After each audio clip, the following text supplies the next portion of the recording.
আমাদের জীবন একটা ঝুঁকির মধ্যে। হাসান মামুন আমাদের কর্মীদের কি এই হত্যা করছে, রেপ করছে, বাড়িঘর জ্বালিয়ে দিচ্ছে, পুড়িয়ে দিচ্ছে। কয়েকদিন পরে হয়তো আমারও লাশ পাওয়া যেতে পারে। আর যদি নির্বাচন না হয়, কোনো কারণে বানচাল হয়, বাংলাদেশ আপনার সিরিয়া, আফ্রিকার মতো সংঘাতপূর্ণ একটি অঞ্চলে পরিণত হবে, দেশে গৃহযুদ্ধ হয়ে যাবে। আমি গত এক সপ্তাহ ধরে বারবার বলে আসছিলাম যে এখানে বিএনপির উচ্ছৃঙ্খল নেতা দল থেকে বহিষ্কৃত হয়েছেন শৃঙ্খলা ভঙ্গের কারণে।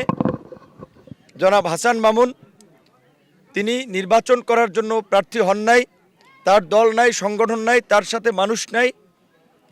তিনি নির্বাচন বানচাল করার জন্য প্রার্থী হয়েছেন এবং বাংলাদেশের এই নির্বাচন আপনারা জানেন যে খুবই গুরুত্বপূর্ণ একটি নির্বাচন এবং একটা ঐতিহাসিক সন্ধিক্ষণে আমরা দাঁড়িয়ে আছি। যদি আগামীতে অবাধ, সুষ্ঠু, নিরপেক্ষ নির্বাচন হয়, বাংলাদেশ একটা সঠিক পথে দিকে ধাবিত হবে। আর যদি নির্বাচন না হয়, কোনো কারণে বানচাল হয়, বাংলাদেশ আপনার সিরিয়া, আফ্রিকার মতো সংঘাতপূর্ণ একটি অঞ্চলে পরিণত হবে, দেশে গৃহযুদ্ধ হয়ে যাবে। এটা আপনারা দেখতে পারবেন যদি নির্বাচন না হয়। বিভিন্ন জায়গায় লাখ লাখ টাকা দিচ্ছে বিভিন্ন কর্মীকে কিনে নেওয়ার জন্য। আমাদের দলের কর্মীকে, যাদেরকে আমরা 500 টাকা দিতে পারি না, তাদেরকে 50,000 টাকা দিয়ে কিনে নিচ্ছে এবং ইউটিউবার, ফেসবুকের দিয়ে সেগুলো আবার প্রচার করাচ্ছেন যে গণ অধিকার কর্মীরা এই স্বতন্ত্র মার্কার প্রার্থীর পক্ষে যোগ দিয়েছে। যার দল নাই, যার রাজনৈতিক অবস্থান নাই, তার পক্ষে তো কোনো বিবেকবান মানুষ আসলে হাঁটবে না। কারণ তার পক্ষে হাঁটবে কেন? তার তো কোনো ভিত্তি নেই। তো তিনি এই কাজগুলো করছেন স্পষ্টতই এই নির্বাচনী পরিবেশ বানচাল করার জন্য।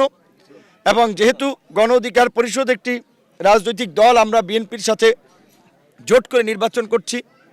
আজকে প্রতিপক্ষ অনেকেই চাচ্ছেন না বিএনপি জোটের প্রার্থীরা জয়লাভ করুক, বিএনপি রাষ্ট্র ক্ষমতা আসুক।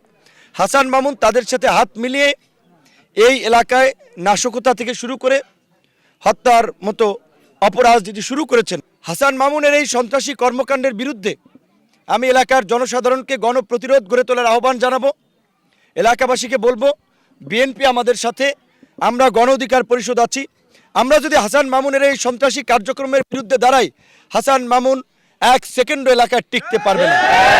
দেবশ্রী শুভ্রা সরকার, পৃথিবী নিউজ ডেস্ক, চ্যানেল 365।